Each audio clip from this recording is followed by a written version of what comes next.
한번 따라하겠습니다. 숨겨놓은 자. 숨겨놓은 자. 숨겨놓은 자. 숨겨놓은 자. 자, 그래서 스바냐에 있는 이 작은 메시지만은요, 이 선지서는 굉장히 중요합니다. 예언서 이렇게 하면 사람들이, 제가 예언서를 강의할 때 말씀드렸지만은 앞에서 일어날 일들에 대한 것들을 예언한, 말 그대로 예언한 거 이렇게 생각하는데, 예언이라고 하는 의미는 꼭 그런 측면의 의미를 사용하지 않습니다. 예언이라고 하는 것은 하나님께서 주신 말씀을 대언하는 것이 바로 예언이에요. 그래서 어떤 면에서 보면 이 주의 종들이 말씀을 강단에서 선포하는 것도 예언의 말씀이에요. 아멘. 그래서 하나님의 말씀은요, 앞으로 일어날 일들에 대한 것들이 있지만은요, 하나님의 말씀은 과거를 조명해서 현재를 어떻게 살아가야 하며 현재를 어떻게 살지 못하면 하나님께서 과거에 이제 이후에 어떤 일들을 주실 것이라고 하는 과거와 현재와 미래에 대한 모든 것들이 총체적으로 녹아져 있는 것들이 바로 하나님의 예언의 말씀이다. 이렇게 여러분들이 이해하시면 됩니다. 그래서 오늘 스바냐가 이야기했던 것도 뭐냐면 그 시대의 현실을 지적하면서 과거에 너희 민족들이 어떻게 살았고 오늘은 내가 이렇게 진단을 하는데 너희들이 이제 미래는 어떻게 살아야 되느냐, 만약에 이렇게 살지 못했을 때에 하나님께서 어떤 일들을 너희에게 부응하실 것이라고 하는 메시지를 주는 것이 스바냐 전체적으로 담겨져 있는 내용들이에요. 자, 그러면 이 스바냐의 우리 기원을 좀 한번 보는데, 스바냐라고 하는 사람의 이름의 뜻은 이런 뜻이에요. 여호와께서 숨겨놓은 자. 한번 따라하겠습니다. 여호와께서 숨겨놓으신 자. 자, 그래서 이 스바냐라고 하는 사람은 여호와께서 숨겨놓은 자, 여호와께서 숨겨놓으신 자 이런 뜻을 갖고 있어요. 그래서 선지자들이 갖고 있는 이름들이 아무 의미가 없지는 않습니다. 거기에 다 메시지가 담겨져 있고 의미가 있었어요. 제가 여러분들에게 드렸던 스가랴에 있는 말씀이 무슨 말씀이었죠? 이스라엘 민족들이 성전을 지으려고 하는데 하나님께서 도와주지 않는 것 같아요. 그래서 이스라엘 민족들이 하나님 앞에 기도했던 것이 뭐였죠? 하나님 우리를 잊어버리신 겁니까? 아, 우리 하나님께서 우리를 잊어버리셨구나 이렇게 생각할 때 하나님이 스가랴라고 하는 선지자를 보내주셨어요. 그런데 스가랴라고 하는 사람의 이름의 뜻은 어떤 뜻이냐면 하나님은 기억하신다 이런 뜻이에요. 하나님은 기억하신다.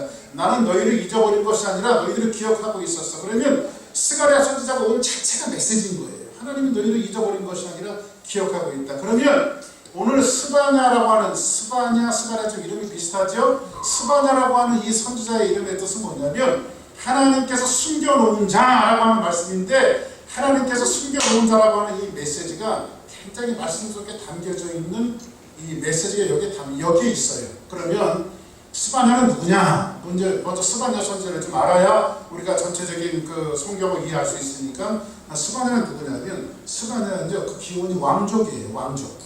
그것을 성경에서 이야기해주고 있는데 뭐라고 말하냐면 보세요. 스바냐는 누구냐? 아몬의 아들 유다왕 요시야 시대에 스바냐에게 임한 여호와의 말씀이라. 스바냐는 히스기야의 현손이요 아마라의 증손이요 그다랴의 손자요 구시의 아들이었다 이렇게 말하죠. 자, 그러면 스바냐가 누구냐면요, 보세요. 현손은 멧돼손을 현손이라고 말합니다. 제가 이렇게 말씀드릴게요. 손자가 자녀를 낳았으면 뭐라고 말하죠? 증손자라고 말하죠. 예? 증손자가 자녀를 낳으면 뭐라고 말합니까?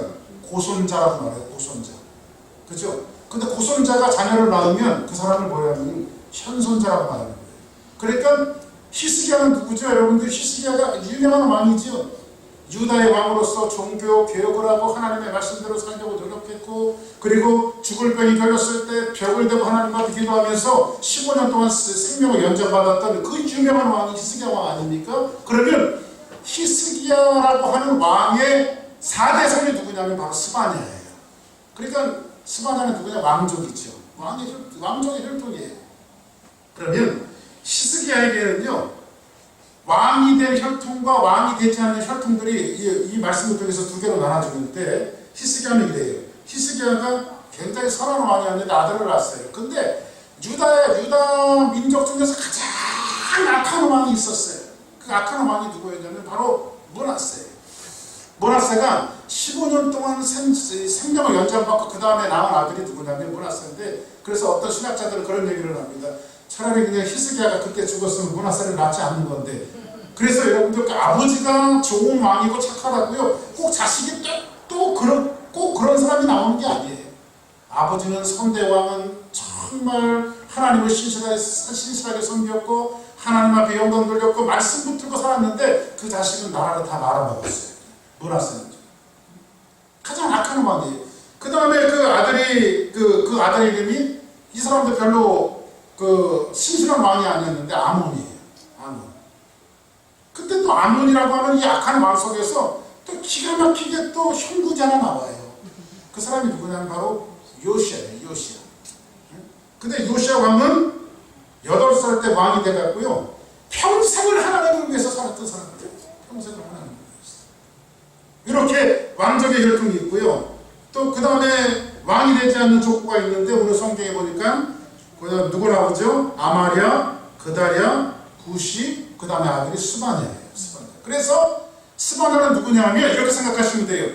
히스기야 왕의 4대 손이다 이렇게 생각하면 돼요. 4대 손 중에 하나다 이렇게 생각하시면 됩니다.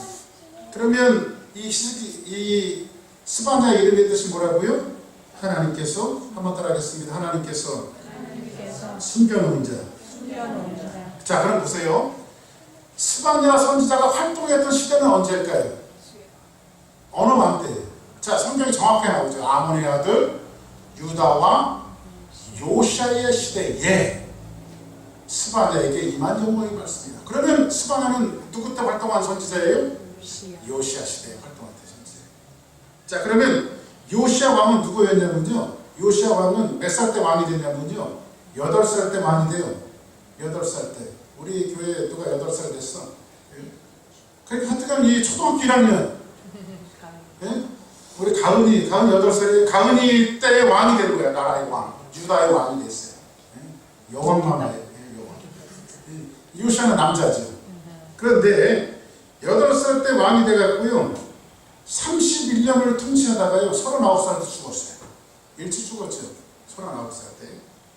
근데 이 요시아 왕은요. 여호와 앞에 굉장히 정직한 왕이었어요. 8살 때 왕이 되어졌지만요. 굉장하게 정직한 왕이었어요. 그의 나이 20살이 되었을 때에 나라를 보기 시작했어요. 왜 우리나라가 이런 형편밖에 되지 않았을까? 이걸 보았어요. 그랬더니 요시아가 정확하게 깨달았던 것은 뭐냐면 우리 민족이 하나님을 제대로 섬기지 못했기 때문에 이 나라가 요 모양 요 꼴이 됐구나. 내가 하나님을 제대로 섬겨야 되겠다 해갖고 그 나이 20살이 되었을 때요 6년 동안 나라와 싸우기 시작해요. 그것은 뭐냐면 종교개혁을 해요. 종교개혁을. 그러니까 요시아 같은 사람은요 오늘날로 이야기하면 칼빈 같은 사람이고 마틴 루터 같은 사람이에요. 종교개혁을 해요. 그 당시 유다 땅은요 우상이 팽배했어요. 전부 다 사람들이 하나님을 믿지 않고 우상을 섬겼어요. 그러다 보니까 우리가 이 민족이 살아야 될 길은 하나님을 섬기는 것뿐이다 해갖고 6년 동안 종교개혁을 해요. 그리고 나서 26살 때 사람들이 교회에 관심이 없으면 어떻게 될까요? 교회에 관심이 없으면 교회가 그냥 남루해지겠죠. 그죠? 무너지고요. 벽도 무너지고요. 세상에 관심이 있다 보면 마음의 성도들이 무너지기 시작해요. 교회도 별로 가고 싶지 않고요. 근데 그것이 영적으로 죽어가고 있다는 사실을 사람들은 전혀 몰라요. 왜 그럴까요? 야금야금 조금씩 먹어가니까 사람들이 그 자체를 몰라요. 그런데 요시아가 6년 동안 정교개혁을 하고 나서 이 민족이 살아야 될 길은 성전을 다시 한번 수리해야 되겠구나. 그래서 남부하고 무너졌던 성전들을 다시 재건하려 다시 이렇게 리모델링을 하기 시작했어요. 성전을 위해서 계속해서. 근데 요시아가 하나님의 말씀을 따라서 성전을 수리하다 보니까요 거기에 무슨 새 두루마리가 하나 발견됐어요. 두루마리가. 근데 두루마리를 요시아가 펴는 순간이요 요시아가 두루마리를 읽을 때 눈물이 펑펑 나기 시작해요. 막 눈물이 펑펑 나기 시작하는 거예요. 근데 그게 하나님의 율법이에요. 성전을 수리하다가 사람들에게 방치되어졌던 하나님의 말씀이었던 율법이 나타나기 시작했어요. 얼마나 사람들이 하나님의 말씀을 멸시하고 하나님의 말씀을 보지 않았으면 그 여러분들 은장의 말씀에 대해서 성경이 후탁이라고요. 후탁. 주일날 갔다 오면 먼지가 쌓이니까 훅 털어오는 거예요. 이 성경이. 그래서 성경 보라는 거예요. 여러분들. 하나님의 말씀. 이 이스라엘 민족이 하나님의 말씀을 멸시하고 하나님의 말씀을 보지 않고 성전 저 한 구석에 하나님의 율법이 처박혀 있는 거예요. 근데 그것이 발견되어지고 두루마리를 폈을 때 요시아는 막 울기 시작합니다. 하나님 앞에 울기 시작해요. 하나님의 율법이에요. 그래서 혹 성경 신학자들은 그것이 신명기 말씀이었을 것이다 이렇게 이야기하는데, 이 말씀을 보면서 요시아는 정말 하나님 앞에 통곡하고요, 말씀을 읽다 보니까 저절로 베옷을 갈아입기 시작했어요. 죄를 뒤집어 쓰고 하나님 앞에 회개하기 시작했어요. 오늘 일부 예배 드리기 위해서 말씀드렸지만 어떤 분들이 그런 질문을 좀 할 때가 있습니다. 구약은 율법이고 신약이 복음 아닙니까?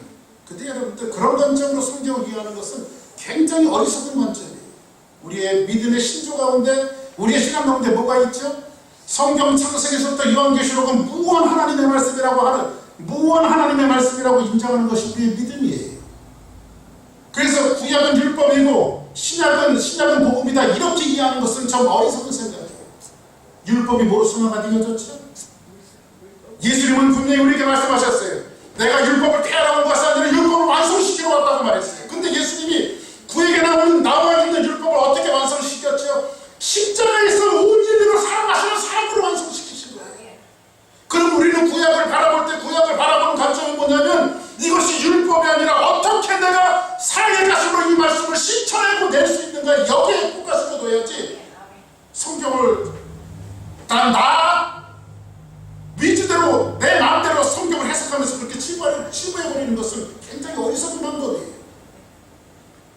그래서 여러분들, 성경은 율법은 뭐라고 그랬어요? 사도 바울도 그런 얘기를 했죠. 율법이 없으면 죄를 깨달을 수가 없어요. 율법은 우리에게 거울과 같다고 말씀드렸어요. 거울을 바라볼 때 우리의 모든 죄가 드러나요. 그래서 아침에도 그런 얘기를 했지만, 여자분들이 눈썹을 이렇게 잘못 그리다 보면 이게 위로 올라가요. 위로. 아주 바쁘게 나오다 보니까. 그래서 사람들이 나를 보면 피식피식 웃는다고. 저 사람들이 왜 나를 보고 웃나? 거울을 봤더니 한쪽 눈썹이 빼짝 올라가 버렸어요. 이걸 얼른 고쳐내잖아요. 그렇죠? 거울이 없으면 어떻게 될까요? 이걸 고칠 방법이 없죠. 근데 율법은 그런 거예요. 그래서 하나님의 말씀이 우리의 죄를 찾기 시작하면 우리는 어디로 가야 돼요? 그리스도의 사랑 앞에 가서 70번씩 7번이라도 용서하시는 하나님 앞에 죄를 정하고 사랑의 가슴으로 그것을 회복하고 우리가 돌아올 자리는 어디입니까? 이 자리는 나를 구속했던 율법이 아니라 자유케 했던 율법으로 돌아가서 하나님의 말씀을 지켜주는 것, 이것이 구약과 신약의 조화 아닙니까? 그죠? 구약과 신약의 조화예요. 그래서 구약이 율법이 아니라 율법을 사랑으로 어떻게 완성시킬 수 있는가의 관점에서 우리는 성경을 늘 바라봐야 돼요. 이것이 하나님이 우리에게 주시는 이 말씀의 핵심이고 하나님께서 우리에게 주시는 메시지인 것입니다. 자, 그런데 이 요시아가 하나님의 율법을 보다가 베옷을 입고 온 백성과 함께 회개하고 통곡하기 시작합니다. 그리고 나서 요시아가 행했던 것이 뭐냐면요, 역사상 전무 후무한 6월절을 지켜요. 6월절은 뭐에 대한 예표죠? 앞으로 오실 예수 그리스도에 대한 예표예요. 이것은 뭐에 대한 선포냐면, 이 민족이 살아갈 수 있는 방법은 첫째도 예수 그리스도예요, 둘째도 예수 그리스도예요, 셋째도 예수 그리스도 말고는 도저히 방법이 없다. 사랑하는 여러분, 저도 여러분들에게 말씀드릴 수 있는 유일한 한 가지밖에 없습니다. 여러분들이 여러분의 인생에 살 수 있는 방법은 예수 그리스도밖에 없어요. 아멘. 여러분의 인생이 정말로 잘 될 수 있는 방법도 예수 그리스도밖에 없어요. 우리의 인생의 모든 자체를 예수 그리스도에게 의지하지 않고는요, 우리가 한 발자국도 살 수 없는 부족하고 연약한 존재라는 것을 늘 인정해야 돼요. 저와 여러분들이요. 그래서 이 요시아는요, 종교 개혁을 하는데 4가지로 종교 개혁을 합니다. 첫째는 뭐냐면 우상을 타파하기 시작해요. 전국에 있었던 모든 우상을 전부 다 멸하기 시작합니다. 두 번째로는요, 성전을 수리했어요. 그러니까 여러분들, 우상을 타파했다라고 하는 것은 뭐죠? 내가 하나님을 떠났던 모든 가슴들을 다시 회복하는 거예요. 여러분의 삶의 자리에서 하나님보다 먼저 했던 이 2018년도가 가기 전에요, 하나님보다 먼저 타협했던 그 모든 것들을 전부 다 타파하시기 바랍니다. 그리고 여러분 심령 속에 무너졌던 성전들이 있다면 다시 한번 수리를 하세요. 수리를 해갖고 2019년도를 맞이하시기를 주님으로 축복합니다. 할렐루야. 세 번째로는요, 하나님 앞에 언약을 갱신했어요.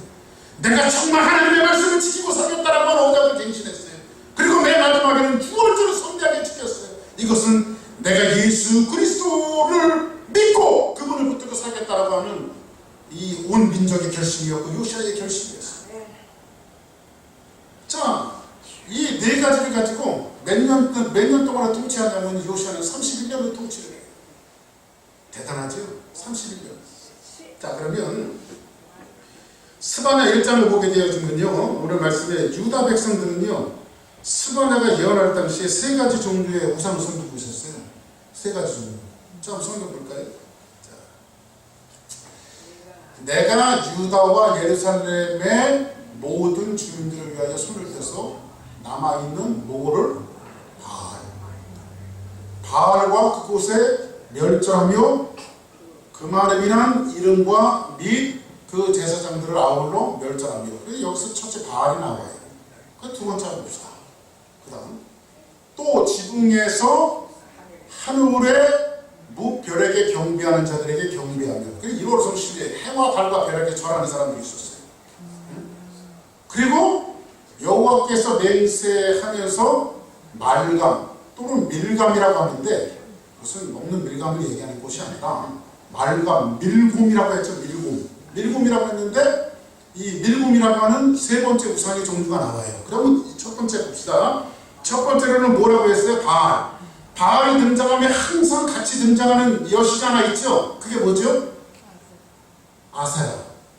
그렇죠? 그러면 바알은 무슨 신이냐면요, 그 당시에는요, 그 당시 사람들은 지금도 마찬가지예요. 지금도 마찬가지. 사람들이 내 삶을 풍요롭게 해줄 수 있으면 영혼도 파는 거예요.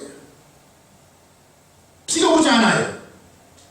비가 오지 않으면요, 바알의 대비고 아세라의 대비입니다. 그러면 바알과 아세라가 남신과 여신이 부정한 행동을 통해서 거기에서 내리는 것이 비라고 생각했어요. 그래서 풍요롭다고 생각을 했어요. 근데 여러분들 생각하는 게 좀 웃기죠? 근데 웃긴데요, 그 웃기는 일을 저희들의 삶의 자리에서 하고 있다는 거 아십니까? 우리에게 풍요만 줄 수 있다면요, 우리가 잘 먹고 잘 살 수만 있다면요, 뭐든지 하잖아요. 그렇죠? 근데 여러분들, 인생이 꼭 잘 먹고 잘 사는 데 있지 않는 것 같아요. 제가 이제 차차 또 이렇게 좀 이렇게 PPT도 만들었어요. 여러분들에게 제가 보여드릴 생각인데, 이번에 제가 필리핀 갔더니요, 빈민촌을 이렇게 들어가 봤어요. 빈민촌. 근데 진짜 우리나라 6.25 끝난 그때도 전 그때 살지도 않았지만요, 영상 같은 걸 통해서 봤지만 그때 자체는요, 말할 것도 없고요. 그 사람들은요, 그 양철 같은 걸로 옆에 그냥 갈대로 지붕 해갖고 거기 17명이나 사니까, 한 집에. 바다가 무슨 장판이 어딨어. 흙바닥에서 17명이 살아요. 애들들 막 꼬지지지 하고. 하루에 몇 끼 먹냐고 그랬더니 하루에 한 끼 먹는데, 한 끼. 그래서 거기 근데 빈민촌 다니면서 이제 아이들에게 복음도 전하고 얘기도 하고. 그 선교사님하고 거기 다 돌아다녀봤는데, 그거 아십니까, 여러분들? 우리 교회도 애들이 있지만요, 여러분들도 제가 어른들도 이렇게 눈망울을 보지만요, 눈초리하고 표정은 그 사람들이 훨씬 여러분들보다 행복한 것 같아요. 제가 볼 때는. 그냥 하도 못 사니까 찬양하고 사는 건지 그냥 행복해. 그걸 보고 제가 뭘 느꼈냐면요, 있고 없고에 너무 가진 것을 지키기 위해서 사람들이 노심초사하는군요. 그 사람들은요, 다 잊어버려도 잊어버릴 게 없어. 잊어버릴 게 없어요. 아무튼 이 바알은요, 풍요를 갖다주는 신인데, 이 바알을 섬기고 있어, 이스라엘 민족이. 두 번째로는 이런 성신, 눈에 보이는 걸 섬겨요. 해와 달과 별들을 섬겨요. 세 번째로는요, 밀곰이라고도 하고 밀감이라고도 하는 이 신을 섬기는데, 이 신은 솔로몬 시대 때의 첩첩들이 이방에서 갖고 온 신이었는데, 이 신들이 이스라엘 민족을 미혹하기 시작했어요. 그러니까 여러분들, 이상하게 바깥에서 오는 것을 보면 훨씬 더 유혹거리가 되어지고 미혹거리가 되는 것들이 실제로 있어요. 근데 스바냐 선지자가 증거한 메시지로 인해서 요시아라고 하는 왕이 자극을 받아요. 선지자는 메시지를 선포했고 요시아 왕이 자극을 받아서 종교 개혁을 하고 우상을 타파하기 시작하는데, 스바냐 선지자가 증거한 메시지는 핵심은 하나님께서 유다 백성들을 우상을 계속 섬기면 하나님께서 너희들을 심판하신다. 그것이 뭐냐면 바로 여호와의 날이에요. 한번 따라합시다. 여호와의 날은 여호와의 날 반드시 온다. 반드시 온다. 자 보세요. 하나님의 날이 반드시 온다라고 하는 것은 뭐냐면 이런 거예요. 하나님의 심판이 있을까요? 없을까요? 있어요. 여호와의 날. 그러니까 거시적인 것은요, 지금 이 스바냐가 지금 복음을 선포했고요, 선지자들이 하나님의 말씀을 선포했는데 여호와의 날이 온다고 얘기했거든요. 근데 사람들이요, 아니 뭐 지금 말짱한데 무슨 여호와의 날이야. 목사님 일주일 뭐 한 달째 살아도 별로 뭐 아무 일 없었습니다. 근데 여러분, 여호와의 날이 스바냐가 선포한 지 꼭 40년 만에 하나님이 느부갓네살이라고 하는 바벨론 왕을 들어서 이스라엘 민족이 멸망을 해요. 유다 나라가. 그러니까 70년 동안 종살이를 합니다. 근데 적게는요, 거시적인 측면에서는 그렇게 여호와의 날이 오지만, 작게는요, 우리 가정적으로 삶적으로 하나님께서 여호와의 날이 와요. 왜냐하면 하나님은 하나님의 자녀들을 살아가기 때문에. 여러분들, 우리 애들을 조금씩 돈 줬는데 애들이 그 돈 갖고 와서 죄 짓는다고요. 그러면 아이고 우리 아들 죄 잘 짓네, 돈 더 줘라. 그런 부모 있어요? 없잖아요. 뭐부터 끊어요? 돈줄부터 끊고 밥줄부터 끊고 다 끊어버리잖아요, 하나님께서. 왜 그럴까요? 그게 사랑의 표현이죠. 그냥 놔두면 어떻게 될까요? 너 이거 이 돈 갖고 와서 술 많이 사 먹으라, 이렇게 해줄 수 있는 부모는 하나도 없다 이 말이지. 그래서 하나님께서 오늘 이 말씀을 통해서 여호와의 날을 이야기하고 있는데, 보세요. 하나님의 심판의 날은 거시적인 측면에서 보면 이스라엘 민족에게는 여호와의 날이 왔어요. 느부갓네살이 유다 나라를 멸망시키는 그 날이 여호와의 날이었어요. 근데 총체적인 의미로서는 세상의 역사를 거두시는 날이 하나님의 날이에요. 근데 소극적인 의미에서는 우리의 모든 삶 속에 하나님이 뒷내일에 정하시고 우리를 계속해서 자극질하며 하나님께서 말씀을 주시는데, 그것을 통해서 우리가 하나님의 말씀을 받아들이면 우리의 영혼의 살길이 생기지만, 만약에 그 말씀에 화답하지 않으면 우리의 영혼과 우리의 삶이 멸망받을 수밖에 없다는 사실을 여호와의 날에 규정하셨다. 근데 하나님의 심판날이 오는데 보세요. 이렇게 한번 하면 됩니다. 제가 오늘 아침에 그렇게 설명을 했는데, 눈을 이렇게 가려요. 아, 세상은 어둡구나. 다시는 아침이 오지 않을 거예요. 그렇다가 아침이 안 오나요? 내 눈만 깜깜하다가 아침이 안 오나요? 오지요. 아무리 여러분들이 이 눈을 한 달을 가리고 일주일을 가리고 1년을 가린다 할지라도 아침과 저녁은 계속해서 바뀌는 것처럼, 자연의 원리처럼 여호와의 날은 반드시 와요. 우리에게 하나님의 날은 오게 돼 있어요. 그게 결국은 BC 587년에 느부갓네살을 들어서 하나님께서 역사적으로 그들을 심판하지 않습니까? 그렇죠? 자, 그럼 보세요. 스바냐 1장 여호와의 날에 대해서 세 가지 중요한 진리를 우리에게 증거해주고 있는데, 오늘 말씀이 첫째로는 뭐냐면 여호와의 날은 하나님의 공의가 100% 만족되어지는 날이에요. 자, 보세요. 이렇게 해서 예를 들어서 어떤 사람이 무슨 죄를 져갖고 징역형 10년을 받았어요. 그러면 요 죄가 완전히 용서되어지는 것은 몇 년이 경과해야 될까요? 10년이 경과되어서 감옥에서 풀려나면서 만족이 되어졌기 때문에 10년 만에 풀어주는 거죠. 그죠? 이 죄가 만족이 되어졌기 때문에. 그러면 하나님의 여호와의 날은 뭐냐면 모든 것이 만족되어지는 날에 하나님께서 풀어주시는 그 날이 여호와의 날이에요. 두 번째로는요, 희생의 날인데 한번 성경 볼까요? 7절 같이 봅시다. 자, 넘겨주세요. 7절. 자, 스바냐 1장 7절 같이 봅니다. 시작. 주 여호와 앞에서 잔잔할지어다. 이는 여호와의 날이 가까웠으므로 여호와께서 희생을 준비하고 그가 청할 자를 구별하셨습니다.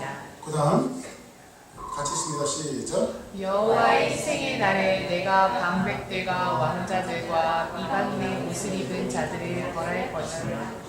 자, 보세요. 성경에 보면요, 희생의 제사를 처음 드렸던 사람이 누구였냐면 바로 가인과 아벨이에요. 근데 가인과 아벨이 희생의 제사를 드렸다고 하는 것은 어떤 것이냐면요, 이런 거예요. 뭐냐면 하나님 앞에 나가기 위해서는 사람들은 속죄를 해야 돼요. 죄를. 그렇죠? 그러면 여기 희생의 날에 내가 방백들과 왕자들과 이방인의 옷을 입은 모든 자들을 벌할 것이라고 말씀해주고 있는데, 자, 그러면 앞으로 희생이 되어진다라고 하는 것은 누구로 상징해주고 있죠? 이 짐승이 죽는 것처럼 예수 그리스도께서 오셔서 죽어야만 내가 구원을 받잖아요. 그렇죠? 그러면 하나님께서 그것을 통해서 만족함을 얻으시는 거죠. 자, 그러면 하나님은요, 예를 들어서 A라고 하는 사람이 죄를 졌어요. 야, 그냥 네 죄 없는 거로 해줄게, 이렇게 넘어가시는 분이 아니라고요, 하나님께서. 네? 자, B나 한번 예를 들어 봅시다. 뭐 정치적인 비하인드 스토리인데 이런 거 있어요. 옛날에 그 문민정부가 들어오고 한국에 김영삼 대통령이 됐어요. 근데 김영삼 대통령이 대통령이 될 때에 노태우 전 대통령하고 전두환 대통령이 도와주지 않았으면 그 사람이 대통령이 될 수가 없어요. 군사정권에서.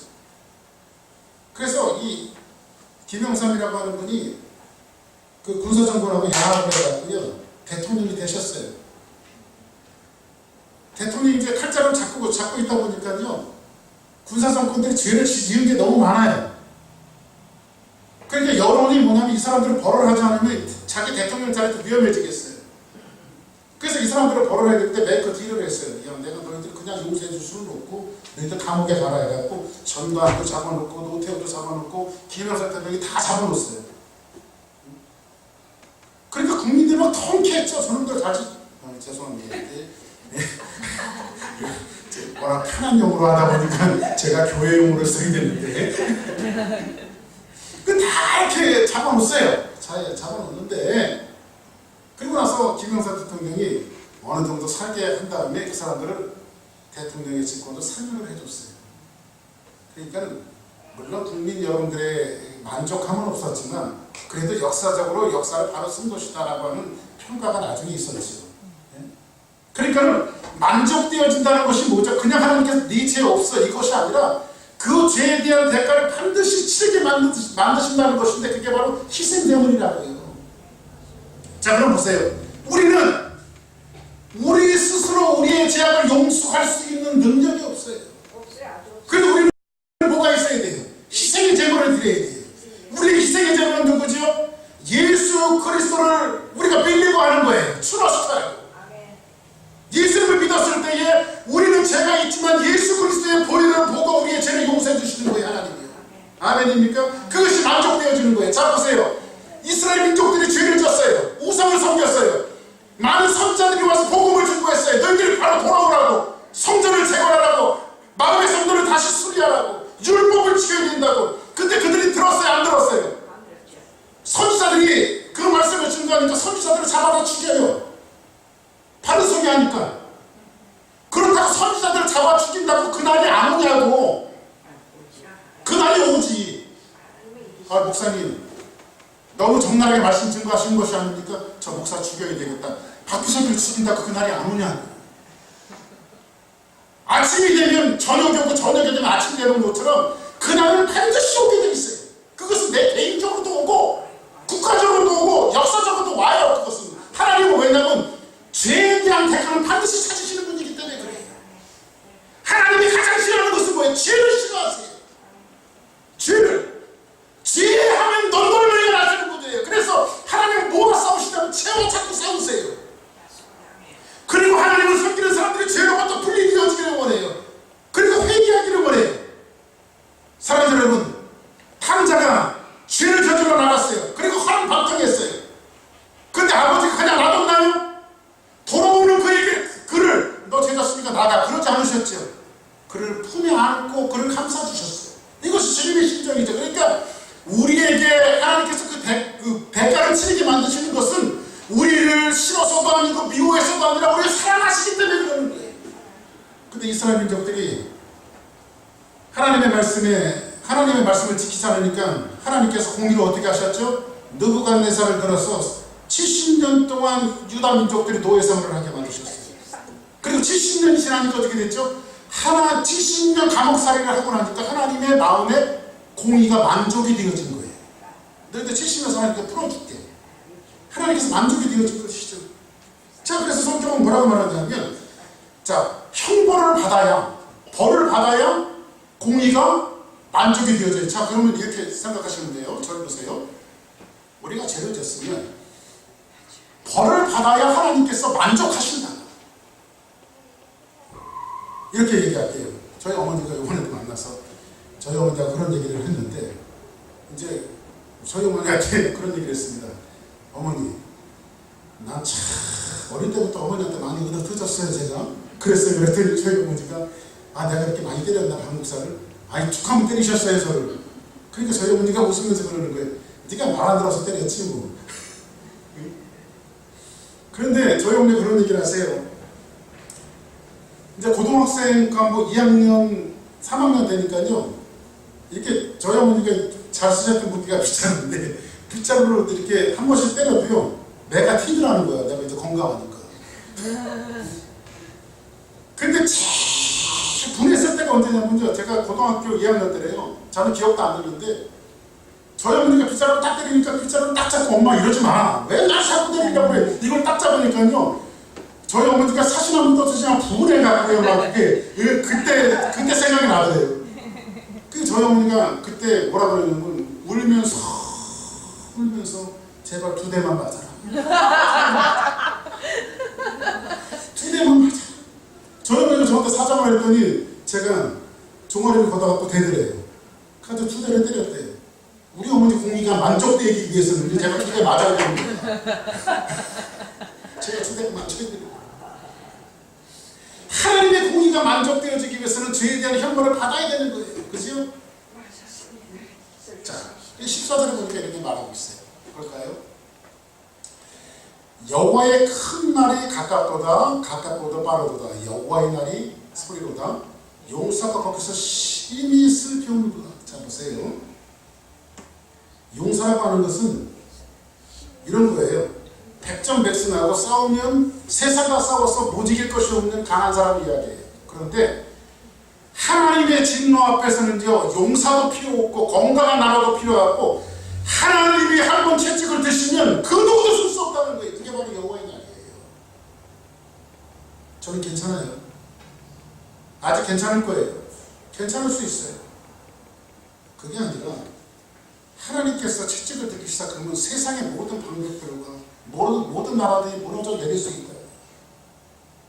그러니까 우리는 뭐 해야 되냐면요, 항상 정신 바짝 차리고 신앙생활 해야 돼요.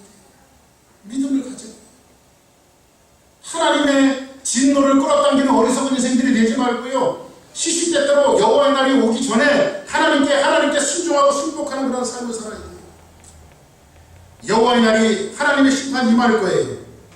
유다 백성들이 한두 번 말씀하신 것이 아니에요. 이사야를 보내서, 예레미야를 보내서, 미가 선지자를 통해서, 요엘을 통해서 수없이 하나님의 말씀을 증거했지만 사람들이 선지자들을 다 잡아다 죽였어요. 그렇다고 여호와의 날이 안 옵니까? 오지요. 그래도 와요. 그리고 하나님께서는 BC 587년에 느부갓네살 바벨론을 들어서 그 유다 나라를 전부 다 멸하셨어요. 한번 12절 한번 봅시다. 그때에 내가 예루살렘에서 찌꺼기같이 가라앉아서 마음속에 스스로 이르기를, 여호와께서 복도 내리지 아니하시며 화도 내리지 아니하시리라 하는 자들을 등불로 두고 찾아 뭐하리니? 벌하리니. 하나님께서 뭐라고 말하냐면, 하나님께 벌도 내리지 않고, 그죠? 복도 내리지 않고, 또 특별히 복 주는 것도 없고 벌 주는 것도 없는데 하면서 아니라고 나태한 신앙을 가지는데, 하나님께서 그날이 되면 어떻게 해요? 등불을 갖고 그 사람의 죄를 밝히신대요. 밝히시면서 뭐를 해요? 돌을 찾아 벌하시니, 이렇게 말해요. 그렇죠? 그러니까 여호와의 날이 임하면요, 그 죄가 드러나지 않은 사람이 하나도 없다는 거예요. 그 다음 볼까요? 그들의 은과 금이 여호와의 분노의 날이 능히 그들을 건지지 못할 것입니다. 이건 뭐죠? 그들이 쌓았던 재산과 그들이 쌓았던 명예가 여호와의 날에 그들을 구원하지 못한다는 거예요. 온 땅이 여호와의 질투의 불에 삼켜지리니 이는 여호와가 이 땅 모든 주민을 멸절하되 놀랍게 멸절할 것입니다. 사랑하는 여러분, 금을 산들 은을 산들 그것이 우리의 인생을 구원하지 못해요. 삶을 구원하지 못해요. 저는 다시 한번 말씀드립니다. 아침에 가면 밤이 와요. 오늘이 가면 내일이 오고요. 올해 가면 내년이 오고요. 그렇게 오듯이 여호와의 날은 여러분이 잘하든 잘못하든 항상 우리에게 가까이 오고 있어요. 자연의 권리에 따라서.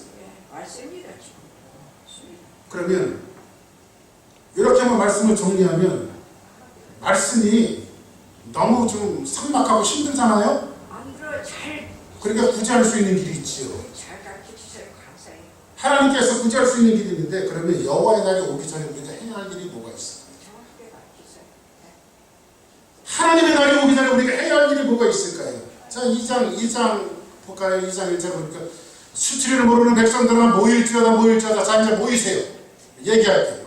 어떻게 하냐면요, 명령이 시행되기 되어 날이 겨같이 지나기 전, 여호와의 진노가 너희에게 내리기 전, 여호와의 분노의 날이 너희에게 이르기 전.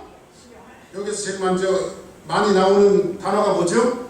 시행되기 전, 지나기 전, 임하기 전, 이르기 전. 이 전에 하나님께서 세 가지 부탁을 하세요. 어떻게 부탁을 하시는지 봅시다. 한번 보다 볼까요? 여호와의 규례를 지키는 세상의 모든 겸손한 자들아, 너희는 여호와를 찾으며 공의와 겸손을 구하라. 너희가 혹시 여호와의 분노의 날에 숨김을 얻으리라. 이렇게 말합니다.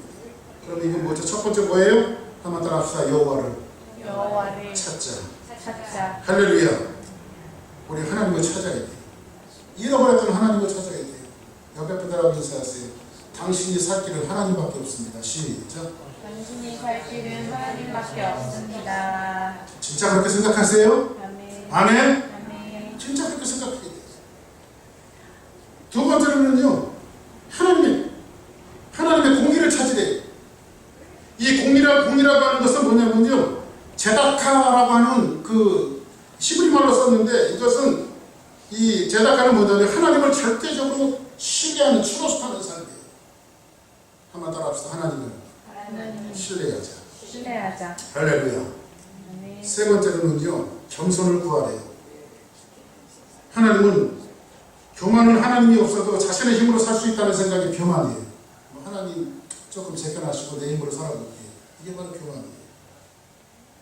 하나님 없어도 하나님 없이 일초도 살 수 없다라고 우리가 고백하는 것, 그것이 진짜 겸손이에요. 자, 그러면 성경은 뭐라고 말하죠? 시행되기 전, 지나기 전, 임하기 전, 이르기 전. 누구를 기억하라고요? 하나님을 기억해요. 하나님을 섬겨요. 자, 그러면 보세요. 맨 마지막에 뭐라고 했어요? 겸손을 구하라. 너희가 혹시 여호와의 분노의 날에 모함을 숨김을 얻으래. 자, 보세요. 그러면 결론을 이렇게 말씀드릴게요. 여러분이 착하게 믿음으로 생활을 해도 여호와의 날은 와요. 안 오지 않아요. 자, 보세요. 뭐 꼭 맞는 말은 아니지만 일본의 쓰나미가 왔다고요. 쓰나미가 왔는데 거기에는 아주 나쁜 일 한 사람만 죽었을까요? 착한 사람들도 있었을 거 아니에요. 그죠? 진짜. 뭐 일본 사람들은 우리가 감정이 있지만 일본 사람들 다 나쁜가요? 거기 착한 사람들 많아요. 그래서 자, 보세요. 여호와의 날이라고 하는 건요, 악인과 선인에게 똑같이 와요. 아침이 모든 사람에게 똑같이 오는 것처럼, 저녁이 모든 사람에게 똑같이 오는 것처럼 여호와의 날은 불가분하게 우리에게 와요. 그런데 그 하나님의 재앙이 임할 때에 하나님께서 예수 그리스도의 은혜를 가지고 살아가는 사람들은 뭐 한대요? 숨겨놓는데요. 숨겨놓는데요. 그 재앙이 임하지 않게, 그 화가 임하지 않게, 그 하나님의 분노가 임하지 않게 그동안 숨겨놓으시고 기뻐하신다는 거예요. 하나님께서 갚으신다는 거예요. 마치 그런 거예요. 이스라엘 민족들에게 6월절 어린 양의 재앙으로 전부 다 하나님께서